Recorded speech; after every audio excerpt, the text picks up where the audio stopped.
Welcome to TECO Hall here at the Tampa Bay History Center, and we're so glad you were able to join us this evening. In spite of the recent activities, events, happenings we've had in the area, I know you made a sacrifice to be here this evening, and we welcome you as well as those who are online. This is our edition of Florida Conversations for October 23rd, 2024. And we are so happy to have two very special guests with us this evening. Our topic is John Lewis in Search of the Beloved Community. My name is Fred Hearns. I'm curator of Black History here at the Tampa Bay History Center. And again, we want to welcome you. This is a free and accessible event for the public, both in person as well as streamed live on Zoom. We're delightful again to have you here with us. We'd like to extend our thanks to our generous sponsors for making this program possible. USF Libraries, WUSF Public Media, AARP, Tampa Bay, and additional sponsor support is graciously provided by Shelley Blood and the Lorenzo Millay family. Please note that full-length recordings of today's program will be available on the Tampa Bay History Center's YouTube channel. For our audience here in TECO Hall, we remind you to wait for the microphone before asking a question during the Q&A portion of today's program. That will be at the end of the discussion. And for our audience on Zoom, please use the Q&A feature in the Zoom webinar app to submit your questions during the presentation. Thank you again and enjoy the program. So I'm going to introduce our two guests, and then we're going to have a conversation with them about this remarkable book that Dr. Arsenault published, and I'm sure you're going to enjoy the conversation. First of all, Dr. Roselia Kennedy was born in Philadelphia during the time that her parents worked in the North. Most of her life has been spent in Tampa, however. She graduated from King High School, completed her undergraduate degrees at Florida Memorial University, Harvard University, and obtained her Ph.D. from the University of South Florida. Her dissertation was based on the work done by her brother, Dr. Bernard LaFayette, as an adult educator. Dr. Kennedy's careers included 20 years in telecommunications, 10 years full-time at USF, and she is currently the executive director of Preparedom Incorporated. She's married to John Kennedy, and they have 5 sons and 12 grandchildren. We also want to welcome someone who needs no introduction. He and I laughed about that driving in on the Leroy Selman this evening. Dr. Ray Arsenault is the John Hope Franklin Professor of Southern History Emeritus at the University of South Florida. Educated at Princeton and Brandeis, he is the author of several award-winning books on civil rights history, including Freedom Riders, 1961, and The Struggle for Racial Justice, The Sound of Freedom, Marian Anderson, The Lincoln Memorial, and The Concert That Awakened America, and Arthur Ashe, A Life. Please give our two guests a nice round of applause.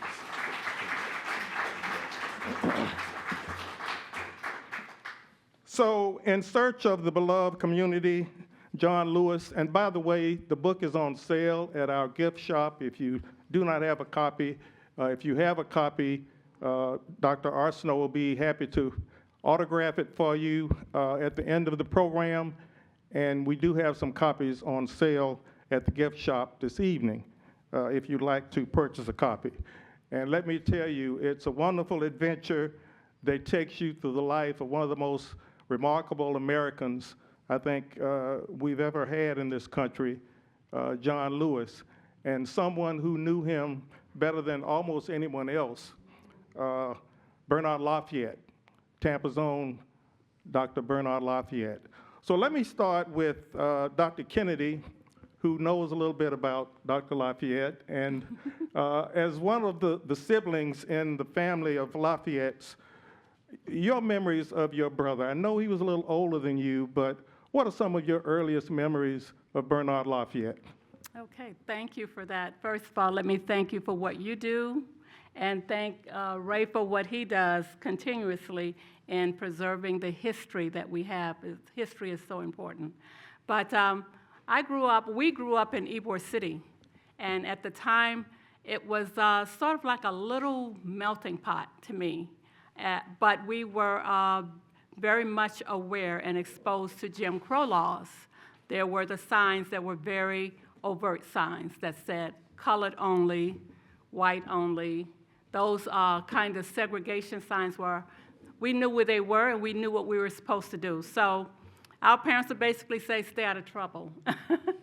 And we did that for the most part. But my brother has always been, and still is, very much involved in what's going on in the community. If you looked at the yearbook from 1958, when he graduated from Middleton High School, you would see him all through that yearbook. President of this organization, president of that organization, leader of this, and he still does that today. He is chairman of the board for SCLC. My early memories of him, I remember someone asked me that question when I did my dissertation defense. And I said, I was just a little girl, probably about 5 years old, and I looked up from my bedroom, and I saw my brother standing in the mirror, and he was dressing, and he was practicing a speech.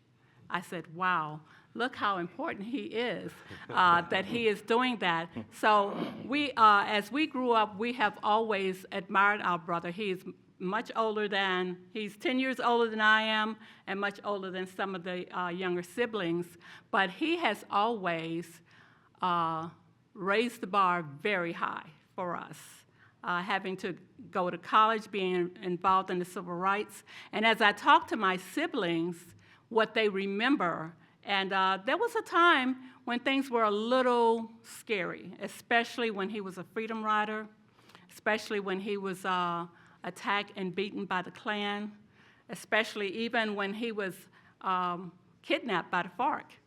So there were times when, but we came from a family that was very Christian foundation. So we did pray a lot. We were those children in the neighborhood who went to church all the time. My dad played piano for Sunday school and other events, so we were always there. But the memories I have of him is he's always supportive of everyone in the family for everything that we did. We can go back and look at pictures, the weddings that he's officiated, the funeral eulogies.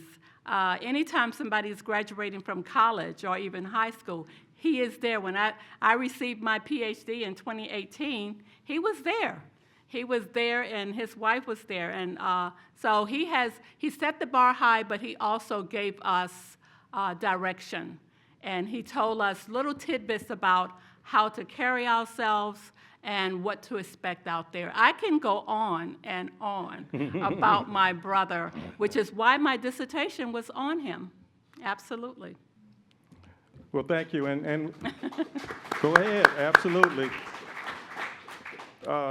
Quite amazing that we have someone so legendary, and we'll talk a little more about Dr. LaFayette throughout the program this evening, but let me turn now to Dr. Arsenault and this book, and I'm going to return the book to you, Ray. Oh, thank you. Okay. Let me tell you a quick story, and then I want to ask Dr. Arsenault to tell us what inspired him to write this book about John Lewis in his most intimate moments. But I can remember several years ago, with a group of people who are members of ASALH, which is the Association for the Study of African American Life and History. And there are chapters all over the country of ASALH. And the Tampa chapter, there were about a dozen of us who took a bus trip to Montgomery and to Selma, Alabama. And as many people do when they go to Selma, we were walking across the bridge from the city of Selma across the Edmund Pettus Bridge, which is pictured on the cover of this amazing book we're going to talk about this evening. And who do we see at the top of the bridge? They're just headed into the city. As we're leaving the city, right at the apex of the bridge, Ray Arsenault and some of his students at USF. So, Ray, what inspired you to write the book, first of all? Yeah, thank you, Fred, and thank you for coming. I know it's probably a chore to get here tonight with the roads the way they are. Let me just say a couple words about Bernard before I get into why I wrote this book. It's great to see Roselia here. She's become a friend, and Bernard is probably the most important source that I had for this book. He was probably as close to John Lewis as anyone I know. They were roommates at American Baptist Theological Seminary. They had all kinds of adventures and misadventures throughout their lives. In fact, Bernard was really one of the two first interviews that I did for my book on the Freedom Riders, which came out back in 2006, and how I got to know John so well and Bernard. And I haven't even asked a question yet. I'm very nervous. These are the first Freedom Riders that I've sat down with. It was Bernard and a man named Elton Cox, Benjamin Elton Cox, known as Belton Elton. He was a preacher from North Carolina, and the only original of the 13 Freedom Riders that wore a clerical collar. And he was quite a character. And so I'm nervous. I haven't even asked my first question yet, and all of a sudden, Bernard and Ben are just laughing, just uproarious laughter. And I had no idea whether they were laughing at me or why. We were talking about this serious topic about how they survived the Freedom Rides, how they got involved. And finally, Bernard sensed that I had no idea what was going on. And he said, well, what's happening here is that Ben just reminded me that for years on June 12th, we would send each other cards. They weren't birthday cards, they were death day cards. Because the night that Medgar Evers was killed in Jackson, Mississippi, June 12th, 1963, there were actually two other assassinations planned that night. One was Bernard in Selma, and he was beaten savagely that night, but survived. And Ben was in Baton Rouge, and he didn't suffer any harm because Ben was sort of a space cadet, you might say. He was never where he said he was going to be, so the assassin couldn't find him. You know? And but so they were remembering that this was the night they were both scheduled to be killed, and so they would send death day cards, not birthday cards, but death day cards. They thought that was hilarious, but it's that kind of dark humor, I think, that helped them get through the movement, the dark days of the movement, and so I'll never forget that.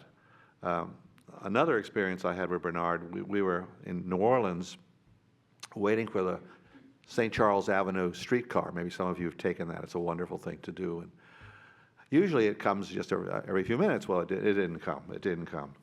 And so we're waiting, I don't know, 15, 20 minutes for the car, and there's about 5 other people who are waiting, and they looked a little different. They were, the mother was dressed in kind of robes, and her hair was covered, and she had 2 or 3 children, and after a while, I started talking to them, and they didn't speak English. They only spoke French.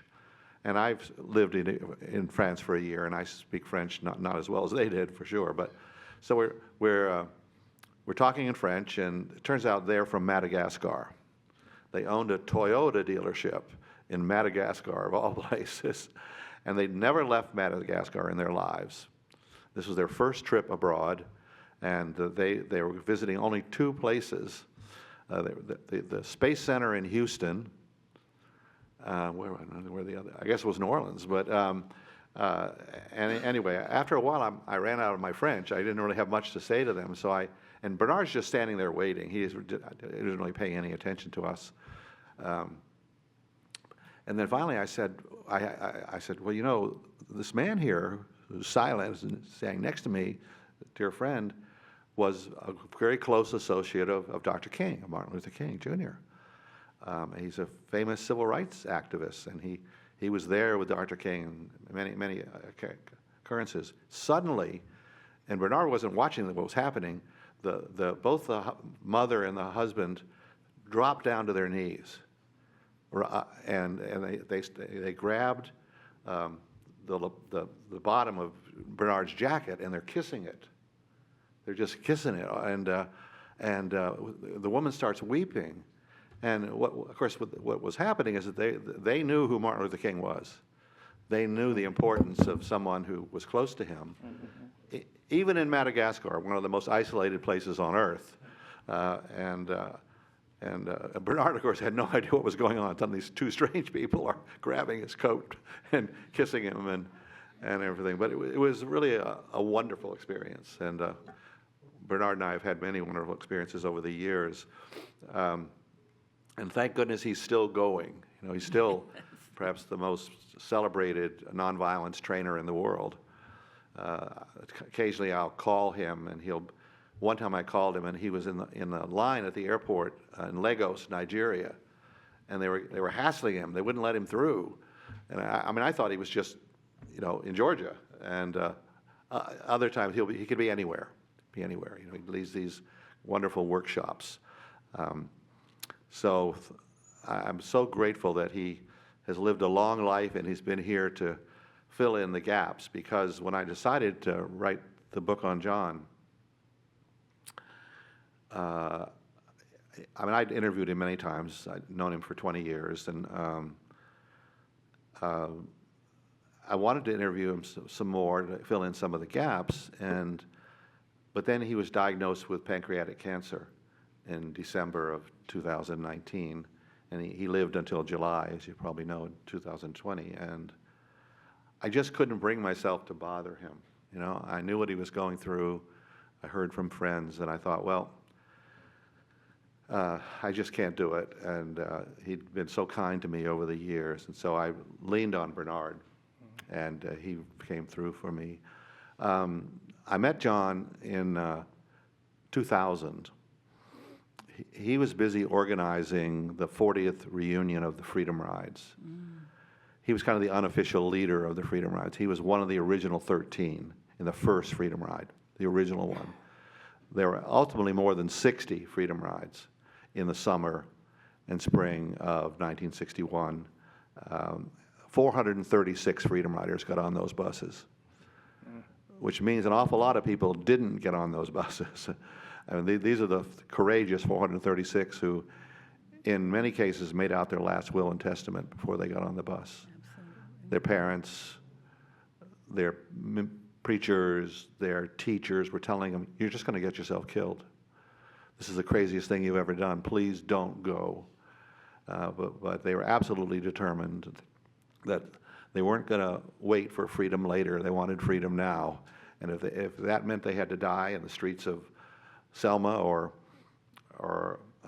Anniston, Alabama, so be it.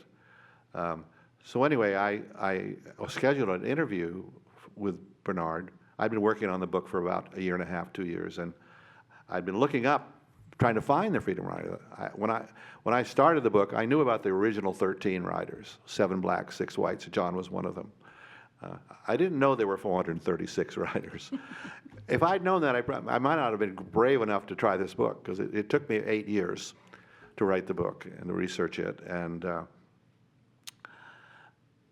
so in the fall of 2000, I make an appointment with John Lewis in his office. And I'm very nervous. I've never met him. I thought I knew a lot about him, but I didn't know how he would treat me if he'd just look at his watch and give me an hour and dismiss me.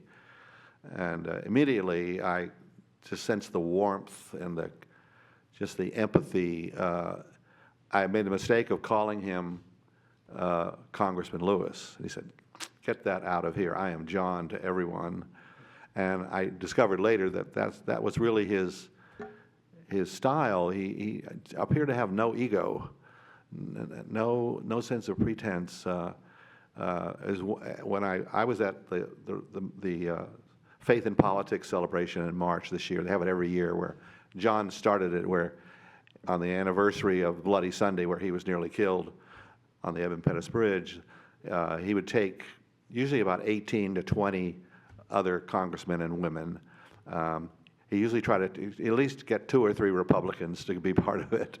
Maybe he could convert them somehow. So I went this year, and I gave the keynote.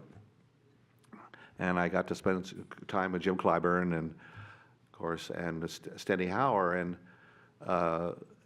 I found this wherever. I've been speaking all over the country since the book came out about John. And Steny Hower grabbed me at lunch before I gave my talk, and he said, "You know, John gave us everything and asked for nothing."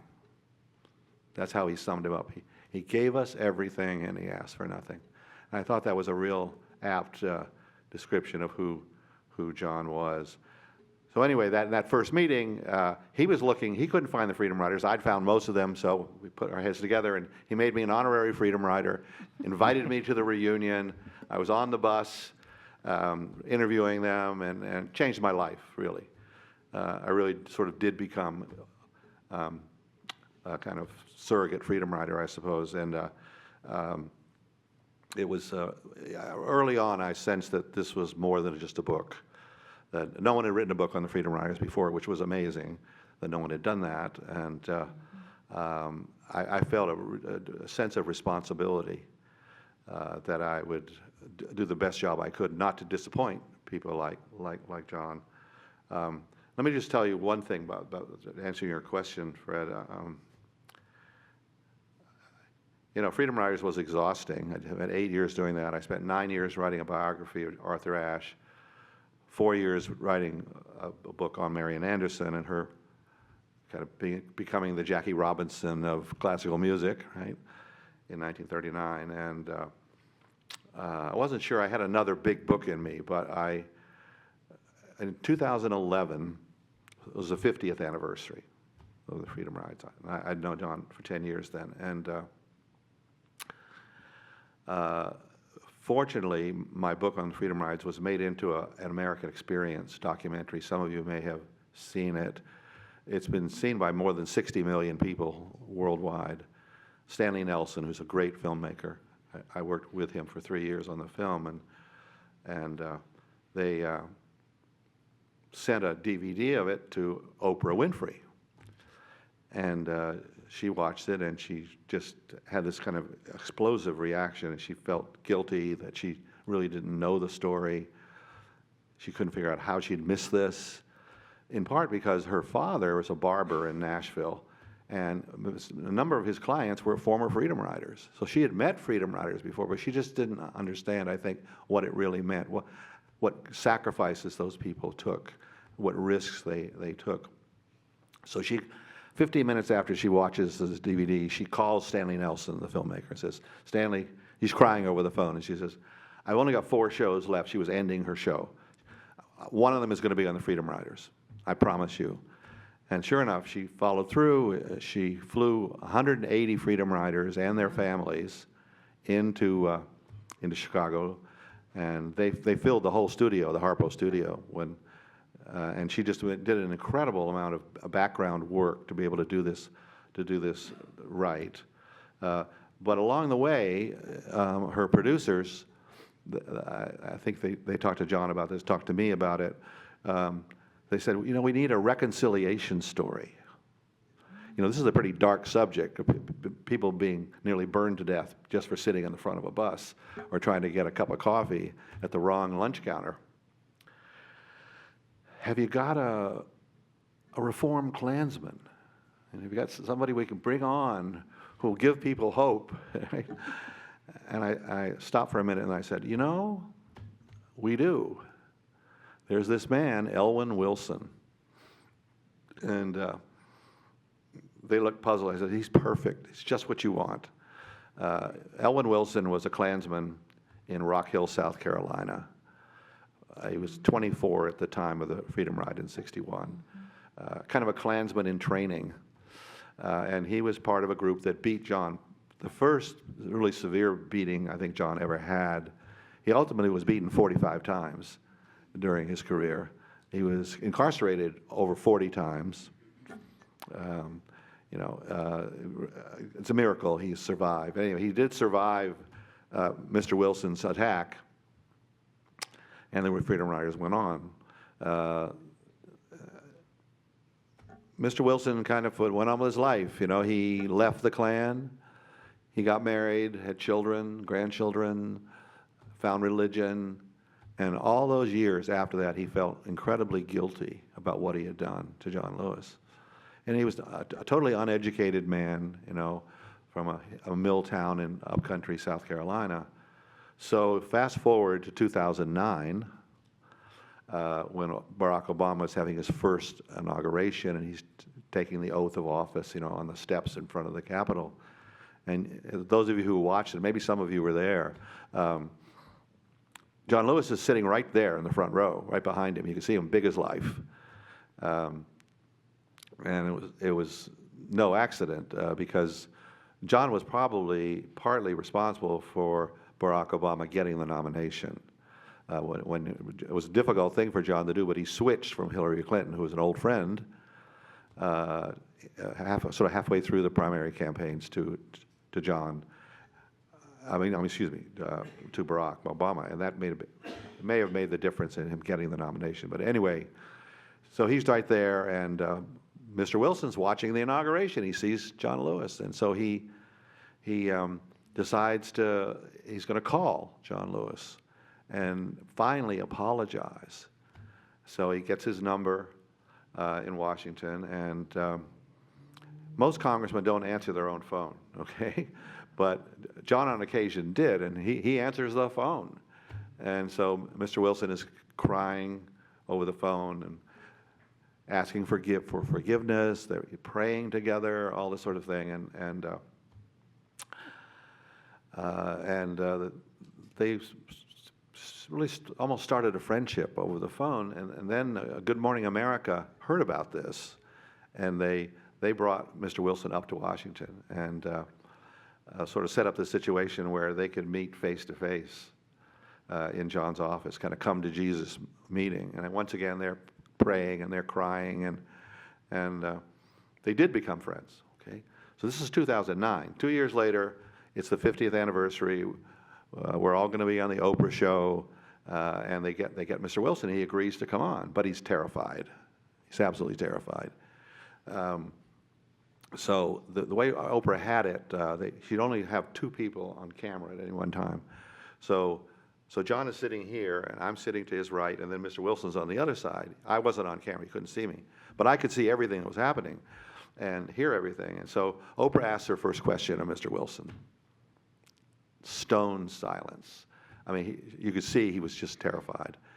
So she sort of gulps and asks him another question. And then once again, nothing comes out of his mouth. And you could see that he was about to bolt the stage, that he was just terrified. I mean, there are 20 million people watching. He's surrounded by his former enemies, the Freedom Riders, people he was trying to stop. So at just the moment when you could see he was about to run, John reaches out with his left hand, and he grabs Mr. Wilson's right hand. And, I'm sure you heard his oratory. He's powerful, but in normal common speech, he was a quiet man. He didn't really raise his voice very much. But he raised his voice this day, and in words that everybody could hear, he said, "He's my brother. He's my brother." And I don't think there was a dry eye in the studio. I mean, people knew what had just happened. And Mr. Wilson was able to get enough composure to stay up there for a little while anyway. And what an act of compassion and love and generosity to someone who had, tried to kill him, when he was 21 years old. And Mr. Wilson died about 2 years later, and he was already in bad health when he came on the show. But he had his day, you know? He had his moment, and for me, that's the moment I knew I was going to write a book on John. Even though I wasn't sure how I was going to do it with all my other responsibilities, but I just had to do it, and I was determined to bring the same care and craftsmanship to this book that I did with Freedom Riders, because for me, these are more than books. For me, they're really a part of the educational process that's really an extension of the civil rights movement. I mean, you have to still have a certain amount of detachment, and you're a historian, but when you're dealing with people like John Lewis, when he was elected to Congress in 1986, the New York Times said, well, John Lewis is great, but he's got the saint problem. Everybody thinks he's a saint. And in fact, after they published that, a lot of his friends started calling him Saint John and teasing him, you know, and everything. And, but he didn't take it seriously. But I suppose if there is a secular saint, he'd be a good candidate for it, for sure. Thank you. Thank you so much. I'll tell you, a lot of these stories you can actually read in the book, and just incredible, the bravery and the courage these men had, these two men that we're talking about tonight, and many others, and many women who were instrumental in the movement. I do want to ask Dr. Kennedy 2 questions. First of all, I believe it was Dr. Lafayette's grandmother who predicted that he would be a preacher. Am I right about that? Yes. And I want you to respond to that, and then also the relationship between Dr. Lafayette and John Lewis as you knew it. Could you talk about those 2 things for us? So yes, my grandmother, I was named for her. She ran a rooming house in Ybor City, and she had families that would be there for long periods of time, and some people would just be coming through, like some of the black soldiers from Mike Dill. They'll just be coming for a night. And this rooming house, a lot of people came through there, so we got a chance to see a lot of people. But she was very much involved in the community. She was, the church, our current church, New Hope Missionary Baptist Church, was found in her living room. She gave the name of that church. She paid the first $25, back then $25 was a lot of money, for New Hope. And my brother is also a founder. He was just a little guy, 9 or 10 years old, but he was also a founder because he always, wherever she went in the community, she took him with her. And she taught him how to be a community organizer. And so she was very much involved in things that were going on in Tampa. I'll tell you where the rooming house is. In Ybor City, you have the Jose Marti Park right on the corner of 8th Avenue and 13th. Her house, her rooming house, was right next door. My sisters and I saw that park being built. We knew the house that was there before, and then it was torn down, and we started to see. So we have pictures of my youngest sister. We're holding her up next to the park as they were building it. So we're familiar with all of that area. My grandmother then bought property out in East Tampa. She built a little store on the corner of 42nd and Osborne, and she bought lots of other property in the Orange Grove. She sold some of those lots to families who could not afford to buy a house or have a house built. She sold the property that my parents built their house on. My father built the house for $10. I have a copy of that deed. But I realized that it was $10 because she couldn't just give it to them, you know, so she had to charge them something. So it was $10. So that was, my brother was very close to my grandmother, and she taught him a lot of things about, organizing the community, how to work with people, how to love people, and keep community together and support people. So what was the other question you asked me? What was? Your- John their Lewis and. relationship as you knew Okay, it. yes, as I knew it. The first time I met John Lewis was at the Oprah show. I heard about him, but I had never met him in person. So when we were having dinner that evening and he came by the table, I was just absolutely amazed because I had never met him before, but I heard about him, knew a lot about him. In fact, I got to that show because the night before, my brother called me and said, I have one more ticket. Do you want to come? I said, I'm on a plane right now. And that's how I got to Chicago for the first time and actually went to the Oprah show. And that was an amazing experience, wasn't it? Wow. It was so powerful. So just to tell you a little bit about that before I tell you some more about Bernard and John Lewis, we were all the attendees were in complete darkness. So all you saw was a stage. And we were in the darkness. So we were in the darkness for a while. I mean, I would say a few hours. And all of a sudden, everything's quiet because you couldn't see the hand in front of your face. That's how dark it was.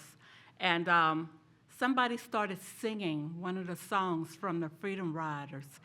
And everybody joined in. It was just like chills just go over you. It was so powerful. And I think Oprah realized then at that point she better get on the stage before. We just went ahead and had our own good time remembering about being a Freedom Rider. So, but we knew about Bernard and John Lewis because John Lewis was his roommate at the seminary. And sometimes my mom would send my brother outfits, sort of like suits, hats, and you'd see him dressed. But she realized that his roommate was from Troy, Alabama, and he was struggling. So she would send a suit for him too. And that's how they would exchange clothes, food, whatever they had, they shared together. And he just never, there were times when things were a little nervous for us. One of my sisters reminded me that there was a car that was parked just down the street from our house, and there were two gentlemen in that car. And it was around the time that they were Freedom Riders and that they were involved in sit-ins. And we were really kind of wondering what those guys were doing in our neighborhood, to have two white guys sitting in a car. We didn't know anything about FBI or CIA or anything like that. But we saw these guys sitting there. So there were little incidents like that where, somebody would call on the phone, that one phone we had in our house that sat on the little phone table. And my dad at some point said, I don't want anybody else calling on the phone, picking up the phone. I'll answer it. Because we would get those kind of calls. And he didn't want his little girls, and his 5 girls, that coming after Bernard. And my father was very protective of us. But despite that, we knew what Bernard was doing. We knew how involved he was. When he would come home late one night, come inside, he would give us things, and he brought home albums from the Freedom Riders. So we got a lot of the music, and we knew what was happening. So we began to become a little bit more courageous, too. So anytime he would go somewhere, one of us would go with him. So if he moved to Cambridge, I went up there with him. Mm-hmm. When he moved to Gustavus Adolphus in Minnesota, my sister went with him. When he went to Tuskegee, my brother went with him. It was just like he made a way and said, come on, I'm going to help lift you up. And he supported us financially as well as socially, whatever we needed, he would support us. So we knew about that relationship with John Lewis, and we were really proud of them because they were both going to be ministers. And they remained friends for many, many years. And I know that loss was deep for him. I know it was because he also lost C.T. Vivian on the same time. Same day. But he continues to keep going at 84. He continues to do, to work in nonviolence and nonviolence training. So I've been trained in nonviolence as well, in the Kingian nonviolence. So John Lewis did the Congress, but Bernard is the educator, and that's what he wanted to do. But they still found ways to be together all the time. Well, thank you for that. And just so many memories I'm sure that you have. And a lot of the things that I was not aware of, I learned when I read the book. For example, that it was Bernard LaFayette who introduced John Lewis to Congressman Lewis's wife. Yep, absolutely. Lillian. Absolutely. And I can imagine two young men being students in college during the early 60s when there were so many young people who were fed up with racism, discrimination, prejudice, with all of the things that black people were subjected to. And I grew up in that era also. I had nothing near the courage that these young people had, though, because as we know, and this was also pointed out in the book, they did anticipate not living as a result of participating, especially in the freedom rides, when they made out their wills. And Dr. Arsenault, some of the things that you learned from interviewing John that you did not know before meeting him, what were some of those things that you can reflect on? Well, I guess when you spend time with someone, you realize that they're a flesh and blood human being, that they're not just a public figure. And in John's case, I always thought he was a mixture of this incredible sweetness. He was such a gentle person in a way, but he had fire in his belly. I mean, he was just absolutely determined to fight for social justice, and nothing was going to stop him, nothing. And of course, Bernard the same way. It's funny, Bernard was the two of them. Bernard was more of a comic. He can find humor in any situation, and he can relieve kind of anxiety. He's just a perfect person for kind of mediation. For example, in 1961, when SNCC, the Student Nonviolent Coordinating Committee, had been formed a year before, and they were absolutely committed to direct action, taking the struggle out of the courtroom and into the streets. And the Kennedy administration was terrified that this was going to end up being mass violence against them. And so they came up with a plan to essentially, well, the way Bernard would put it, bribe them into emphasizing voting rights. Harry Belafonte was the go-between. He met with some of the leaders, including Bernard and John, and said, if you'll agree sort of to stay out of the streets for a while and just register people to vote, we'll give you all this money. Now, SNCC had no money. The NAACP had all the money in the movement in those years. And so they really needed money to do what they wanted to do. But John Lewis smelled a rat, that they were being essentially bribed into this. And it was a kind of a stalemate. They finally decided, well, we'll divide into two wings. So half of us will do voting rights, and the other half will be out in the streets. Which is not what the Kennedys wanted to hear. But and Bernard, typical Bernard LaFayette, he came up with this line. He says, well, even a bird needs two wings to fly. So now SNCC has two wings,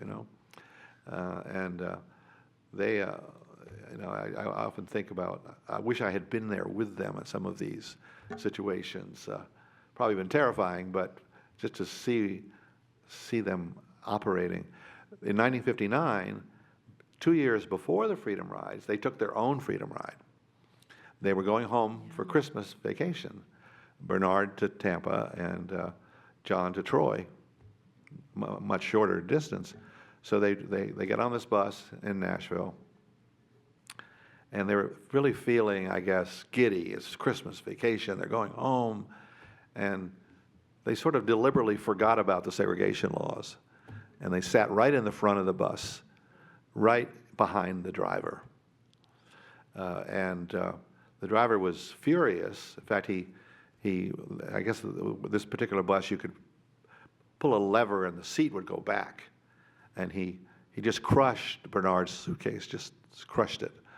But they didn't move, and the driver kept threatening them and said, boys, don't you know you're violating the segregation laws of Alabama? And they said, well, I think they cited 2 Supreme Court decisions which said that they could do anything they wanted to do. The driver wasn't convinced, of course. And he would occasionally, in this long trip, he would get out of the bus at rest stops, and he would make phone calls, and they were sure he was calling the Klan, and that at one of those stops, they were going to drag them off the bus and do God knows what to them. And finally, Bernard went all the way to Tampa, but John took a connecting bus to Troy. But when they said goodbye to each other in Alabama, Bernard told me, John told me too, he said, I didn't think I'd ever see him again. I didn't think he'd ever make it back. But they didn't let him stop them. It's just a kind of mixture of moral courage and physical courage. In the later years with John, he lost all his hair, and you could see every mark of the batons and the cattle prods and the things where they had beaten him. But he was never tempted to fight back. He never defended himself. The closest he ever came to kind of a physical act, and he felt a little embarrassed by it, in 1965 in January, Dr. King was coming to lead the movement in January 2nd, it was, 65 in Selma. And they'd arranged he was going to check into this hotel that had never had a black person stay there. Plenty of black people worked there, chambermaids, and did all the dirty work, but no one ever stayed there. And John's next to him. And Bernard was there too. And this notorious white supremacist, a real violent Klansman, just came up and started punching Dr. King really seriously. I mean, smashing him in the face. And instinctively, John was short, but he was really strong. He was really burly in his later years. And he just wrapped his arms around this man and just held him so he couldn't move. And the guy was a big man too, The police came and diffused the situation, but that's as close as he ever came to violence, that he was protecting Dr. King from being beaten. But both he and Bernard, nonviolence to them was not a strategy or a tactic. It was a way of life. Absolutely. It informed everything they did. And that's where the beloved community comes in. The beloved community concept goes back to about 1913. There's a very prominent kind of Christian philosopher, Josiah Royce, who came up with this term of the beloved community. And over the next half century, a lot of people turned to it. The Fellowship of Reconciliation, which was a leading pacifist organization in the world, founded during World War I in London. Gandhi used it.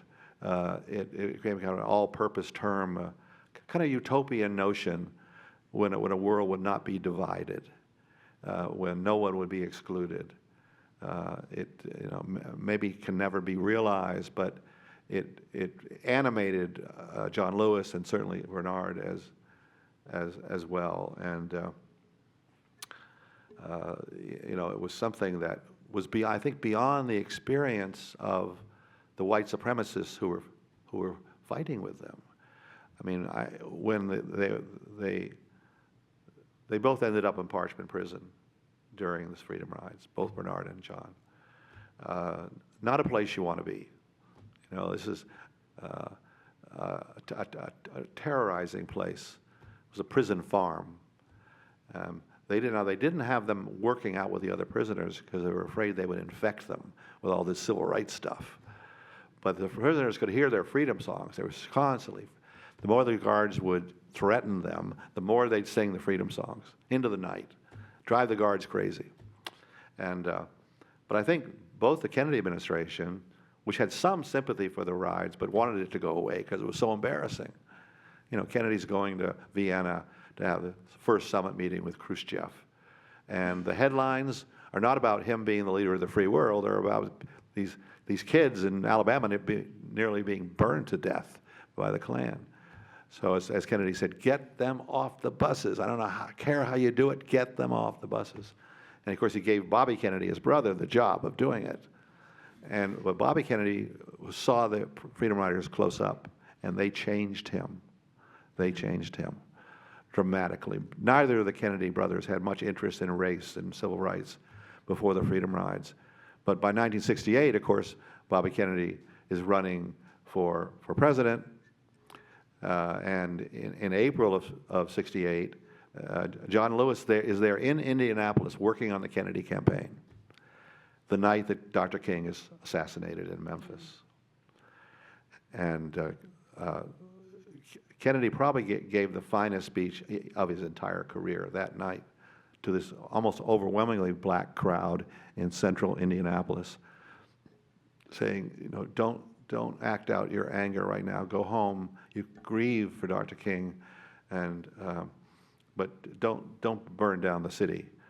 And many cities that night were burned down, as you know. There were riots in 100 or more cities, but not in Indianapolis. Not in Indianapolis. And I think it's because of Kennedy's speech, but also the advice that John gave him that night. In fact, there was a white journalist there in Indianapolis, Fred Powledge, liberal, really good guy, friend of John's, was there interviewing him and interviewing Bobby Kennedy, and Fred just lost it after he heard that King had been killed. He just, I mean, John was in incredibly bad shape too, I think, but he kept it inside. Fred starts saying, you know, why is it always the good people who get killed? Maybe we should put a bullet in one of them, you know, for a change. And John immediately says, Fred, get that out of here. I don't want to ever hear you say anything like that again. The world needs more love, not more hate. Yeah. Even though we're hurting, you just can't, you can't let them pull you down into the gutter. And of course, Fred Powledge was really embarrassed. But John never seemed to lose his moral compass, no matter what happened. And it's remarkable. I mean, there were a number of people in the movement who believed in the beloved community, who believed in nonviolence as a way of life. But I don't think there was ever anyone like John, any other person, maybe C.T. Vivian, who never wavered, never seemed to be, almost superhuman in the way they had this control, that they kept their eyes on the prize. Yeah. And in fact, you think back to Mr. Wilson and what John did there. One of the things, Bernard was the first person who ever said this to me, that the toughest thing for nonviolence is you've got to love your enemies as much as you love your friends. Yep. You've got to love your enemy. How difficult is that, particularly in the age of Trump, right? not easy. But they really meant it. And of course, they meant love in a general sense, that's the only way to make these horrible social injustices eventually dissipate and go away. Well, thank you for that. And, you know, I also recall it was Bobby Kennedy who said in 1968, I predict that in 40 years, right, yep, we'll have a black president. 40 years later, Barack Obama was elected president. The other thing I want to say, and we're going to take questions in just a few moments, both those who are watching and those who are here in the audience, you'll have an opportunity to ask a few questions. But if you have not met Dr. Bernard LaFayette, you have an opportunity every February, because he comes right here to the Tampa Bay History Center during Black History Month. And the last Friday in February, somebody give me that date if you have it, the last Friday in February next year, we'll have another Black History Month reception. We have an award named for Dr. Bernard LaFayette, a Black History Award that we present to an individual who has kept Black history alive, who's done something significant to remind the world that Black history is American history in this country. And so all of the things that we're talking about, this is all American history. One way to look at it maybe is history made by black people and those who support the causes that they support. And of course, John Lewis would be the first to say that it wasn't just black people who helped to change this country as much as it has changed. And even though we might look around today and see that we've still got a lot of work to do, but my God, go back to the late 1950s and look at America, and especially the South, at the time that John Lewis and Bernard LaFayette and so many others made these courageous stands against racism and prejudice and helped to change the world. Dr. Kennedy, I'm going to give you the last word before we open it up to Q&A. So today, what is your brother involved in today? Today, he is continuing to train people in Kingian nonviolence. As a matter of fact, he was in Selma last week. Selma has done a lot of work in Kingian nonviolence. They have a center there.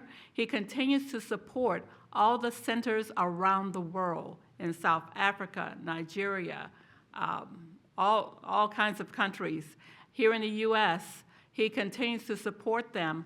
I'm on a call with him and a group of other people the first Sunday of every month, as well as every other Wednesday with other people that are working as practitioners of nonviolence in their different organizations. So people are quietly working with youth, as well as adults, as well as prisoners in Kingian nonviolence and teaching people how you can reconcile your conflict. So this Kingian nonviolence is not only just for the community, but it's for yourself as well.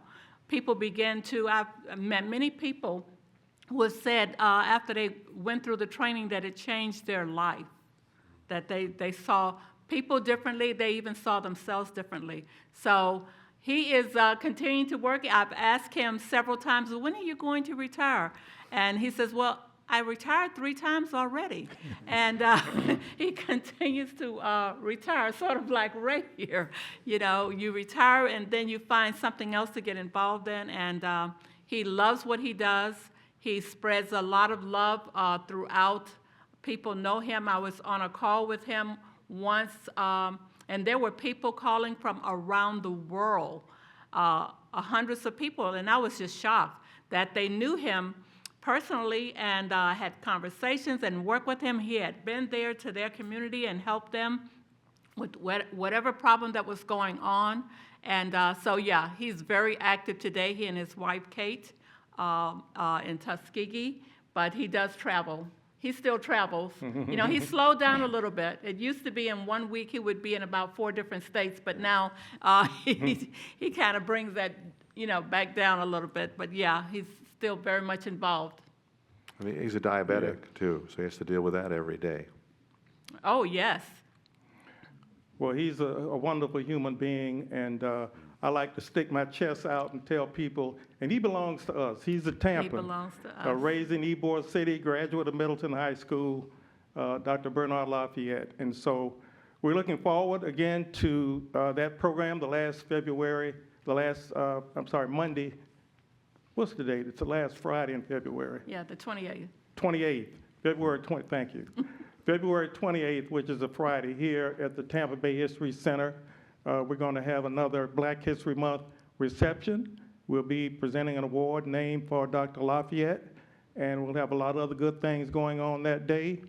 And again, if you will hold up the book for just a moment, Dr. Arsenault. I feel like Vanna White here, sort of. Yes.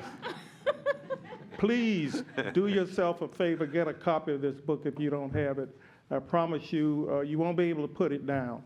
It's an extraordinary work and accomplishment. So nice hand for Dr. Ray Arsenault and Dr. Kennedy. And so we have a microphone for questions, and we'll also take some online. So anyone have a question, raise your hand. We have 2 up front.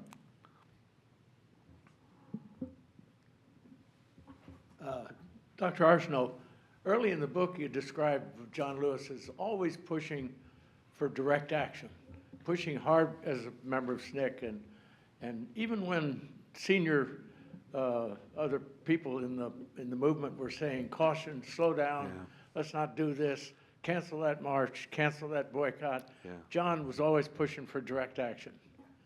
And then he goes to Congress, perhaps the most deliberative body in the whole wide world.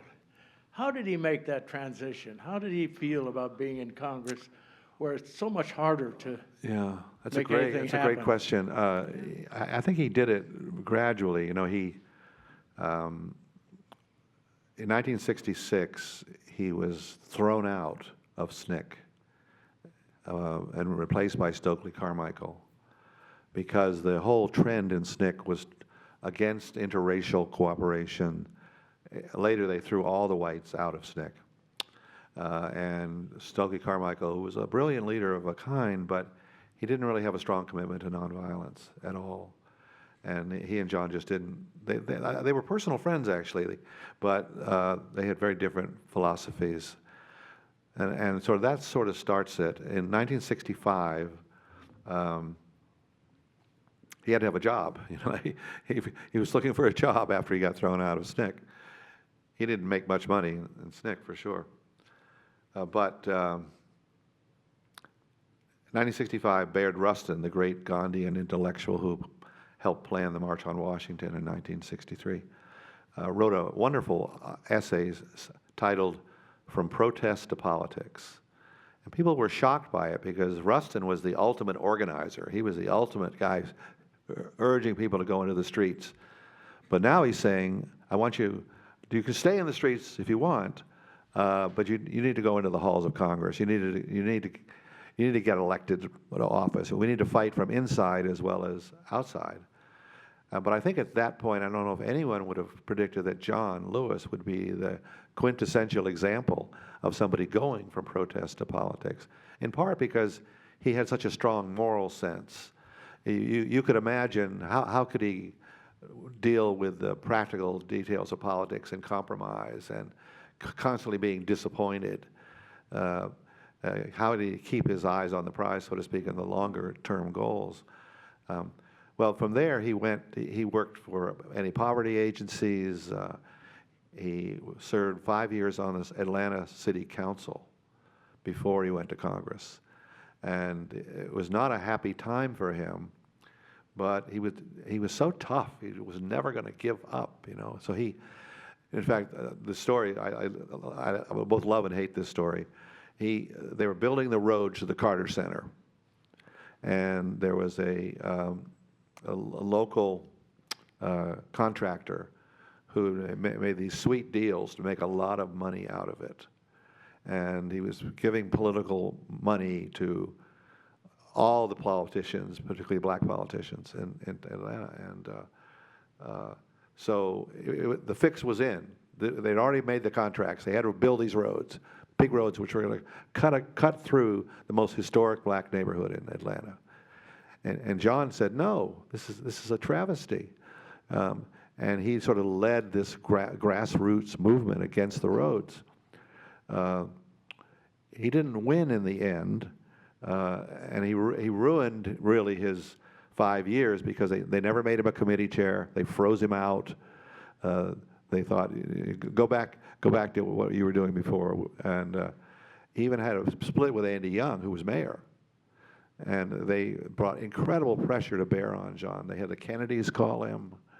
You know, they had you name it. Every leader was saying, John, you gotta be a team player. You gotta play ball. And he said, nope, I'm not playing that game. And so he did get them to do, instead of 4 lanes, 2 lanes going into the Carter Center. But then many years later, okay, so kind of a partial victory. Some of you may know this if you've been to Atlanta. When you go to the Carter Center, you go on the John Lewis Freeway. They named the roads for him, and he couldn't stop them. You know, kind of bittersweet. But it's ironic that early, when he was in SNCC, you know, he certainly believed in voting. He liked voting rights, but he thought that was not the central issue. He later came to think it was. And isn't it ironic that he was one of the people pushing against the voting rights orientation? He becomes the most famous voting rights advocate in American history, essentially responsible, nearly getting himself killed in Selma to set the stage for the Voting Rights Act of 1965. But sadly, he lived long enough to see the Shelby decision in Alabama, which basically gutted the Voting Rights Act, which all the nonsense that's going on right now in terms of trying to change the system to make it almost impossible for Democrats to win would not have been possible without the Shelby decision. So now, of course, the act, which is now on the table, is the John Lewis Voting Rights Act, an aptly named for him. And I think we had another question up here. Up front. We have a one question online? from our online audience. Okay. They said, thank you for this new book on an American hero. How does your new book differ from Walking with the Wind? What that person's referring to is John's autobiography, which I've always maintained is the finest memoir to come out of the civil rights experience. If you're going to you're going to a desert island, you can only take one book, take Walking with the Wind. Don't take mine, take Walking with the Wind. It's extraordinary. And it really began the kind of, he's always called an icon. He really wasn't called that prior to Walking with the Wind. Came out in 1998, made the top of the New York Times bestseller list for weeks. No other book, memoir, has done that from the movement. In fact, there's a great story. When John was 16, living in Pike County, about 10 miles outside of Troy, he didn't really see many white people until he was a teenager. He lived in kind of an all-black world in desperate poverty, no electricity, no running water, no paved roads, nothing, no telephone, any of that. But he was a voracious reader from the time he was a little kid, only one in his family to adopt that style, and they thought he was weird. None of his brothers and sisters at that point had ever even finished high school, and he's going to college and later. But so he's 16, and he can't get enough books. So he goes to the public library. That's the place to go, right? In Troy, which of course is Jim Crow. It's all white. No black person has ever been let inside the door, except maybe to sweep the floor. And so John goes in and asks for a library card. And of course, they threw him out on his ear on the street. Said, "Boy, who do you think you are, coming asking for a library card?" So and again, he's 16. This is his first protest. So he goes and does a petition to desegregate the library. And he's so disappointed. Now, of course, he went to an all-black school. A number of the people in the school were his cousins. A couple of the cousins signed the petition, but nobody else would sign it. They were terrified. They were really terrified, and with good reason, And so he had to give up on that quest. But so years later, okay, it's 1999, I think, the year after Walking with the Wind came out, and it's been selling hundreds of thousands of copies. It's remarkable success. And so the Troy Library, which is desegregated at this point, I have to give them credit for that. They had already desegregated. They asked him to come as their honored guest to give a speech at the library. So, of course, he comes, and he's kind of silent at first. He gets up to the microphone, and he says, "I won my library card." And they gave it to him. And but I was surprised because he always, his image was kind of rough cut. He wasn't a polished speaker. I think he was a great orator of a kind, but he had a slight lisp, had a deep southern kind of twang, South Central Alabama, and he knew he came from really very poor circumstances, incredible poverty, and if you contrast that with Julian Bond, who was his closest friend for many years. Julian was like the Black Prince, or the light brown prince, I should say. You know, I mean, he was smooth as silk.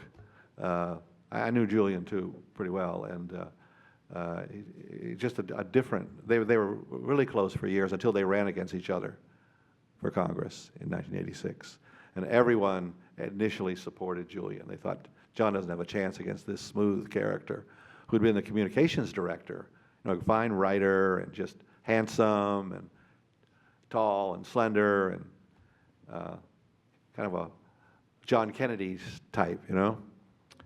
But John wouldn't give up, you know, and because when it came out that Julian had been dabbling in drugs, cocaine and marijuana, he wouldn't take a drug test, and things started to shift. But even then, John got a minority of the black vote, roughly 40%, but 90% of the white vote. Ironically, that's how he got to Congress. But as John once said, "I'm not a showboat, I'm a tugboat. I'm not a showboat, I'm a tugboat." He really thought of himself as one of the foot soldiers. I don't think he ever really thought he would become a formal leader of the movement. I don't think he wanted it really initially. But it's thrust upon him in 1963. So here he is at the March on Washington, 23 years old. Most of the big six of the six organizations that gave speeches, you know, he's half their age, if that. And he's from SNCC, the radical organization, right? So you mentioned about he's always pushing. As he said, "I'm not a man of words, I'm a man of action." You have to transform words into action. So he gave this blistering speech, or he wrote a blistering speech. And the leaders of the March on Washington, most of them went crazy. He said, you can't give this speech. You can't say that you're going to organize this mass movement of nonviolence and you're going to rip through the South like Sherman ripped through Georgia. That's the phrase he used, you know. We're going to create a revolution. He kept using the word revolution. And he actually even used the word black people rather than African Americans, or, you know, it was considered provocative. And finally, he did compromise. A. Philip Randolph, the grand old man of the movement, who had originally organized the March on Washington in 1940, and they didn't have it.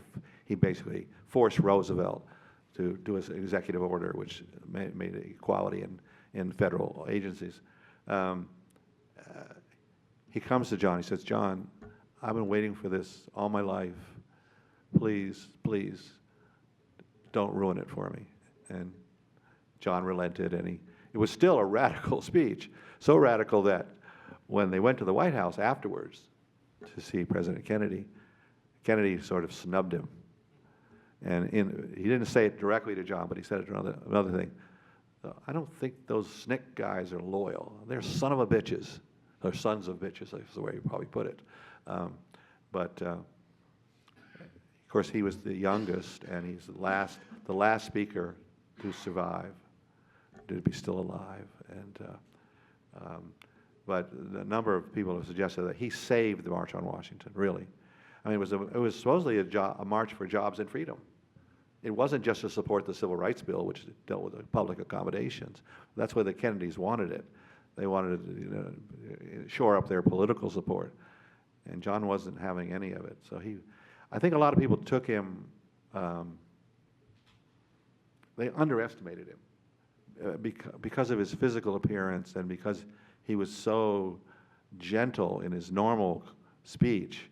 And then he'd get up and give this fire-breathing speech, and they say, "Who is this guy?" You know. But So if we could, we'd like to get this last question. Yes, thank you.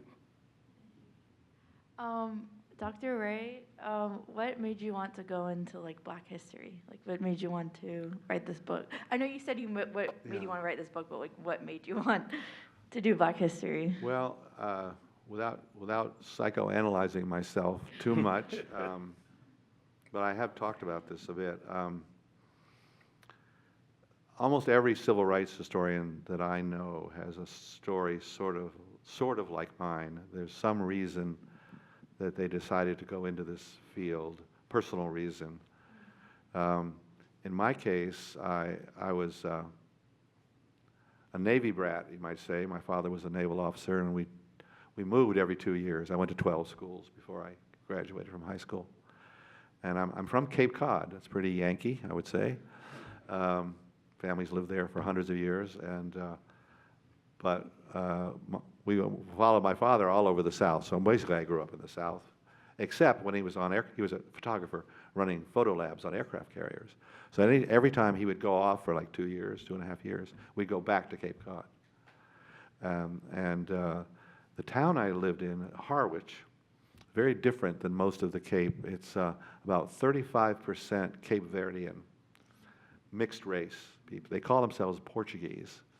But in any given family, it can be all colors of the rainbow, really. And they're mixed race people, very proud. And in Harwich, even though there was a certain amount of residential segregation, they lived in what's called North Harwich, most of them, they were integrated into the community. They served as, police chief and fire chief and teachers and real positions of responsibility. And nobody, after a while, thought much of that. They were originally brought to pick cranberries. Harwich is one of the cranberry centers of the world. I grew up not liking cranberries, I have to confess. Or working in the whaling industry. And so probably if you were looking for a town that was reasonably liberal, if I can use that term, on race, Harwich was and is. But when I was in the South, I was in this cradle-to-grave segregation, Jim Crow. Lived outside of Pensacola, outside of Jacksonville, Norfolk, Eastern Shore of Virginia. And those were tough years to be an open integrationist, let's put it that way. So I had a pretty embattled childhood, I would say. I was always the new kid, every time. And I'll never forget the teachers. Every time they go, they're introducing me to the class, and they say, "Here's Ray, a new student, and he's a straight A student." And I could just see the daggers from the kids saying, "We're going to get this guy." He's in trouble. But I think trying to figure out my regional identity, who I was, how to survive in those years. My family was always they weren't very political. They were kind of moderate Republicans in those days. But they were always very liberal on race. And they always instilled a kind of pride in me that members of my family had been abolitionists.